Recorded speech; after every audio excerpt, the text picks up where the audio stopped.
Isang bahay at isang 3-door apartment ang nasunog sa Makati. Mabuti na lang at walang nasaktan sa insidente. Balitang hatid ni Jay Sabale.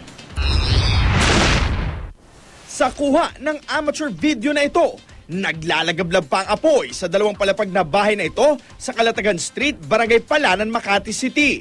Bukod sa naturang bahay, nasunog din ang 3 pintong apartment sa loob ng compound. Ayon sa tagapangalaga na naturang bahay, nasa kwarto na raw siya nang sumiklab ang sunog pasado hating gabi kanina. Yun, parang may naamoy na ako, sumilip na ako, sumigaw na rin ako. Ano yan, sunog daw, ganun. Mamayang konti, ayun, may sumabog na sa mukha ko. Hindi naman daw nahirapan ang mga bumbero na apulihin ang apoy dahil maluwang ang mga kalsada sa lugar. Ngayon, nasa third alarm pa lang tayo.